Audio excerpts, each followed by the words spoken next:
শ্রদ্ধেয়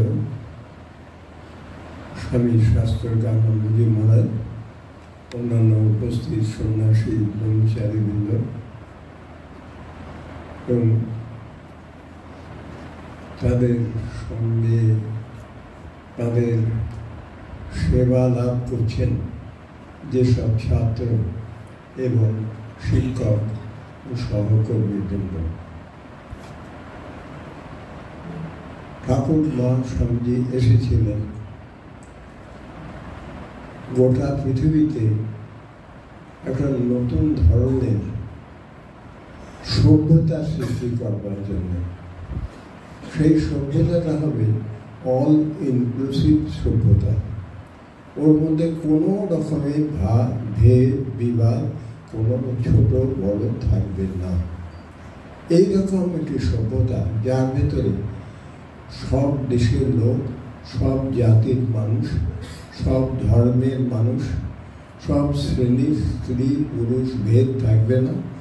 এরকম একটা ইউনিফর্ম ইউনিভার্সাল একটা সভ্যতা সৃষ্টি করবার জন্যে ঠাকুরের জীবন, মায়ের জীবন এবং স্বামীজির জীবন, এরা জীবন যাপন করলেন এবং তাদের জীবন দেখে সেই সময় যারা বরানগর তোমরা শুনেছ, জানো যে বেলুড় মঠ সৃষ্টির পেছনে বরানগর মঠ, তারপরে আমাদের নীলাবাবুর বাড়ি, তারপরে বেলুড় মঠ।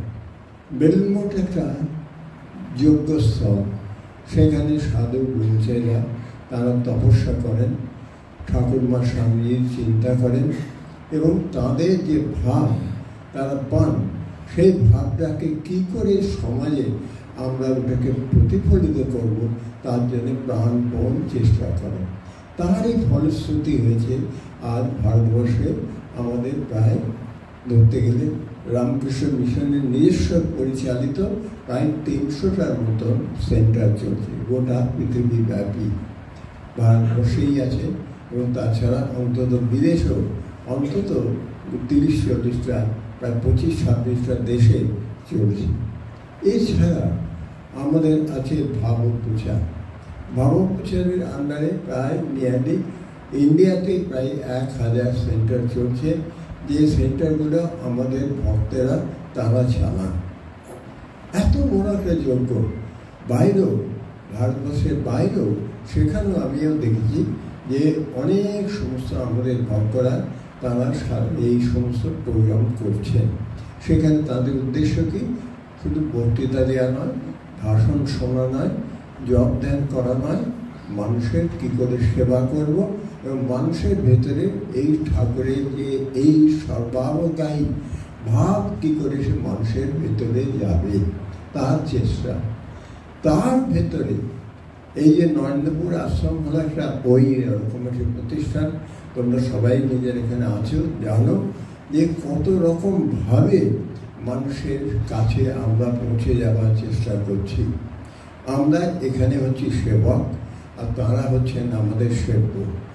যেমন মন্দিরে পূজা করেন, আমরাও ঠিক সেইভাবেই তাদের প্রত্যেককে, এখানে ছাত্র হোক, শিক্ষক হোক, কর্মচারী হন, ভক্ত হন, যে যেখানে যে আসেন, সাহায্য নিতে আসেন, আমরা মনে করি তিনি আমাদের উপাস্য দেবতা এসেছেন, তাদের আমরা সেবা করব। এই যে ভাব, এই ভাবটা গোটা নরেন্দ্রপুরে আশ্রমগুলোতে, স্কুল প্রতিষ্ঠানে এটা হচ্ছেই, এই প্রচলন আছে এবং চলছে। তারই মধ্যে আবার বিছেড়ে আসে ক্রিম অফ ক্রিম, সেটা হলো কি এই ভ্যালু এডুকেশন। অর্থাৎ এর মধ্যে সবসময় আমরা করছি, কিন্তু তার ভেতরে এর মধ্যে যেন একটা মরুদ্যানের মতন জায়গা। মরুদ্যানটা কীরকম? যে সমাজে আমরা সবসময় খেয়াল রাখি না যে আমরা আমাদের মূল্যবোধটা ঠিক করতে পারি কি না। সব থেকে প্রবলেম হয় কখন?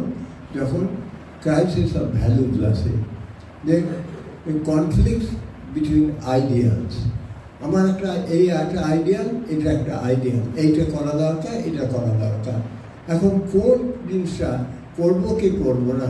যেমন অর্জুন সমস্যায় পড়লেন, কুরুক্ষেত্রে যুদ্ধ করলে এত প্রাণী হত্যা, এত হেনস্থানা হবে, সুতরাং আমার করা উচিত নয়।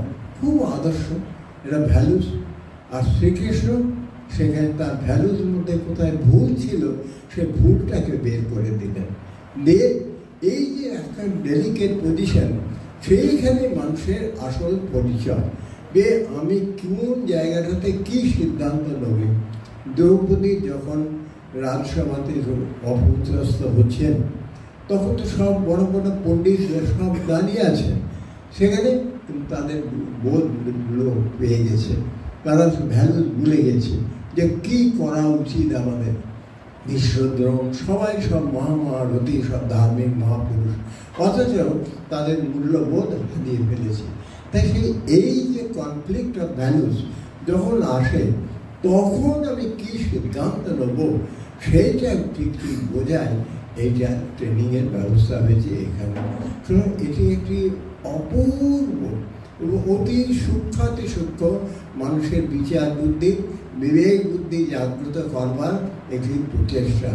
আমি ভগবানের কাছে প্রার্থনা করি, তোমরা যারা এই সুযোগ পাচ্ছ, এই প্রচেষ্টার সুযোগ পাচ্ছ, তাহলে তোমরা নিজেদের জীবনে শান্তি পাবে, সমাজে শান্তির বিতরণ করবে এবং জগৎ ধন্য হয়ে যাবে যে তোমাদের মতো লোক সমাজ এখানে পাবে।